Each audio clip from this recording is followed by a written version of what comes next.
Everyone thinks I'm boring.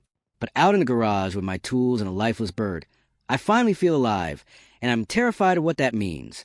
There's a squirrel in my freezer. That's not a metaphor or some weird joke. I mean it literally. I keep thinking I should feel more disturbed by that. But honestly, it just makes me kind of proud. I guess that's the first sign something in me has changed. I never thought I'd be the kind of person who could even touch a dead animal, let alone, well, you know, do what I did. I used to get squeamish just cleaning out the fridge. But here I am, standing in my kitchen, staring at a Ziploc bag with a little gray tail poking out, and feeling this weird, electric excitement. Like I found a secret door in my own brain. It started with a YouTube video. I was supposed to be working. My job is remote data entry, the kind of thing that makes your soul feel like it's dissolving in lukewarm water. I was procrastinating, clicking through random videos, and suddenly there's this woman, maybe in her 50s, showing how she preserves a bird she found in her backyard. She's calm, methodical, almost gentle. I watched the whole thing twice. I don't know why it hit me so hard.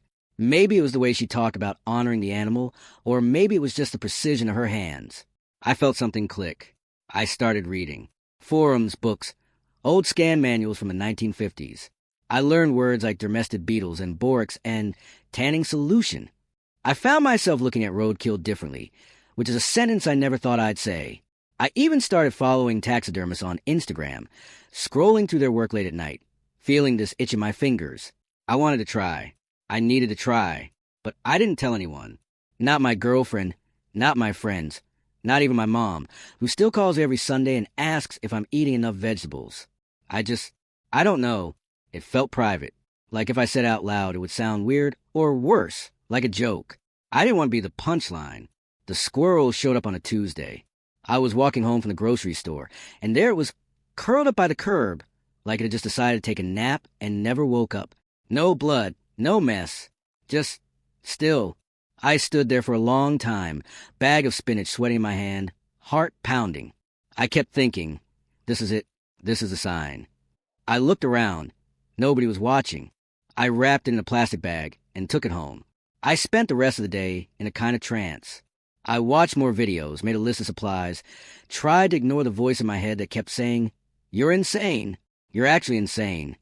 But the other voice, the one that sounded like curiosity, or maybe hunger, was louder. That night, I couldn't sleep. I kept picturing the squirrel in the freezer, like it was waiting for me. I thought about telling my girlfriend, but what would I even say? Hey, babe, don't freak out, but there's a dead rodent next to the frozen peas. I could already see her face. So I said nothing. The next morning, I set up a little workspace in the garage. I laid out gloves, a scalpel I ordered online, some old towels. My hands were shaking so badly, I almost dropped the knife. But once I started, something strange happened. The fear just faded. It was like my brain switched channels. I was focused, almost calm. Every cut, every careful movement. Felt like solving a puzzle I didn't know I could solve. I lost track of time. I didn't even notice the sun going down. When I finally stepped back, I was exhausted, but I felt this rush like I'd just run a marathon and won. The squirrel wasn't perfect, not even close. The ears were a little lopsided, and I'd messed up the paws. But it looked real, like it could open its eyes and dart away at any second. I cleaned up, put everything away, and just sat there for a while, staring at what I'd made. I felt proud and a little bit horrified, and weirdly peaceful, like I'd found a part of myself I didn't know was missing. After that first squirrel, I started seeing the world differently. I'd walk to the park and catch myself scanning the grass, half hoping for another specimen. I know how that sounds. I'm not a creep, I swear. I don't know. It's like my brain had a new filter. I'd noticed the way birds moved, the way their feathers caught the light, or how a rabbit's ears twitched when it heard something. I started carrying gloves and a couple of plastic bags in my backpack, just in case. That's not normal, right? But it felt normal to me. I kept my new hobby a secret. It was easier that way. My girlfriend, Jess, started noticing I was spending more time in the garage, but I told her I was fixing up an old bike. She didn't ask too many questions. She's always been good at letting me have my weird little projects. I think she thought I was building a birdhouse or something. Sometimes I'd catch her looking at me, like she was trying to figure out what was different. I'd just smile and change the subject. The second animal was a starling. I found it under a tree, wings folded, eyes already glassy. I felt a little sad, but mostly grateful. I took it home, repeating the same steps as before, but this time I was more careful. I watched a video on wiring wings, paused every few seconds, rewound when I got lost. My hands didn't shake as much. I started to get a feel for the rhythm of it. The slow, deliberate movements. The way you have to respect the animal's shape. It's hard to explain, but it felt almost meditative, like I was borrowing someone else's patience. I started keeping a notebook. I'd write down what worked, what didn't, little sketches of poses I wanted to try. I even started dreaming about it, waking up with ideas for how to mount fox or how to make a base look more natural. I'd never been this obsessed with anything before, not even close. One night, Jess came into the garage while I was working. I'd forgotten to lock the door. She stood there for a second, just watching me. I froze, scalpel in hand, heart thumping so loud I thought she could hear it. She didn't say anything at first, just looked at the bird on the table, then at me. "What are you doing?" she asked, voice soft, like she was afraid of the answer. I tried to explain. I told her about the videos, the books, how it made me feel calm, focused, like I was building something out of nothing. I expected her to freak out, or at least look disgusted. But she just listened. When I finished, she nodded, slow and thoughtful.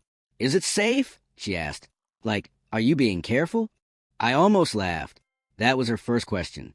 Not, "Why are you doing this?" Or, "Are you okay?" Just, "Am I being safe?" I told her about the gloves, the disinfectant, the freezer. She nodded again, then came over and looked at the starling. She didn't touch it, but she didn't back away either. "It's actually kind of beautiful," she said, and I felt this wave of relief so strong I almost started crying. I didn't realize how much I needed her to say that. After that, I stopped hiding it. I started leaving my tools out, letting Jess see my progress. She'd ask questions sometimes, or just sit with me while I worked, scrolling on her phone. It felt good, having her there, like I wasn't alone in this weird new part of myself. I started posting pictures online, anonymously at first. There's a whole community out there, people who get it, who see the art in it. I got messages from strangers, some asking for advice, some just saying they liked my work. It felt validating. Like maybe I wasn't as strange as I thought. But not everyone understood. My mom found out by accident. She came over one weekend and opened the wrong freezer drawer. She screamed, dropped a bag of frozen peas, and demanded to know if I was collecting trophies. I tried to explain, but she just shook her head, muttering about weird hobbies and therapy. I guess not everyone's going to get it. Still, I kept going. I started experimenting. Different animals, different poses, even little dioramas.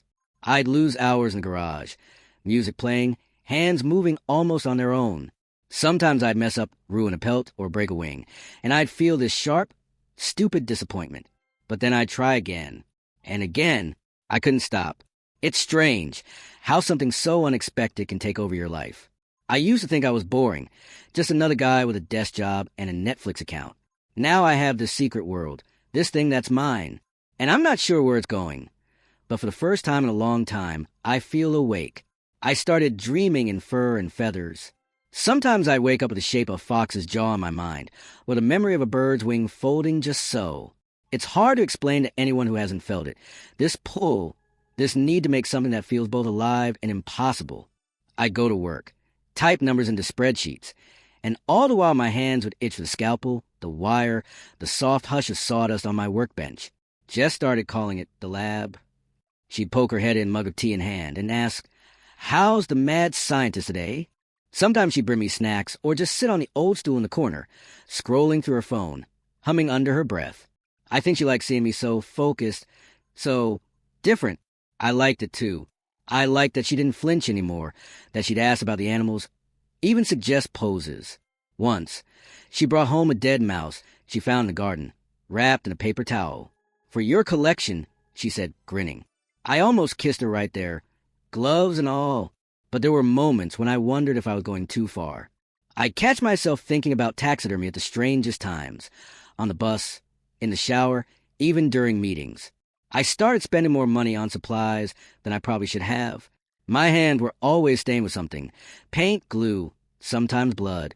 I worried Jess would get tired of it, or worse, start to see me as some kind of freak, but she never did.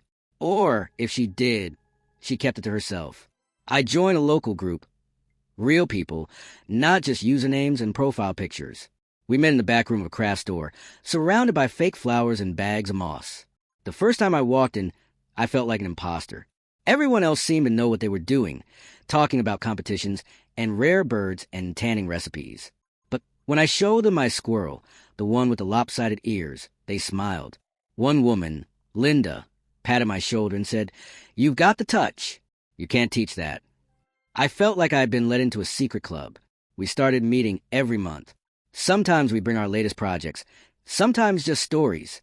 There was a kind of comfort in it, a room full of people who understood why you'd spend hours trying to get a rabbit's whiskers to sit just right. I learned more in those meetings than I ever did from YouTube. Tricks for cleaning bones, how to fix a torn pelt, which eyes looked the most real. I started getting better. My animals looked less like stuffed toys and more like they might move if you turned away. One night, after a meeting, Linda asked if I'd ever thought about entering a competition. I laughed, but she was serious. "You got something, kid? Don't waste it." The idea stuck in my head, buzzing like a trapped fly. I started working on a fox, pouring everything I'd learned into it. I spent weeks on the pose, the expression, the tiny details. Jess helped me build a base, moss, rocks, a little stream made from resin. When I finished, I just sat and stared at it for a long time. It felt like more than a hobby. It felt like a piece of myself made visible. I entered the competition. I didn't win, but I got an honorable mention. My name, printed on a little card next to my fox. People stopped to look, to ask questions. For the first time, I felt like maybe I wasn't just playing around. Maybe I was actually good at this. My mom still doesn't get it. She came to the show, stood in front of my fox, and said, "Well, it's very lifelike." But she smiled when she said it. That's something. Now, my freezer is half full of projects. Jess jokes that we need a second one, just for food. Sometimes I wonder where this is all going, if I'll ever make a living from it, or if it'll just be my strange, beautiful obsession. But I don't really care. I found something that makes me feel alive, in a way I never expected. I'm not the same person I was before that first squirrel. I don't think I ever could be. Sometimes, late at night, I go out to the garage, turn on the lamp, and just sit with my animals. I run my fingers over their fur, their feathers, and I feel this quiet, steady joy. Like I've finally found a thing I was meant to do, even if it's weird, even if nobody else understands.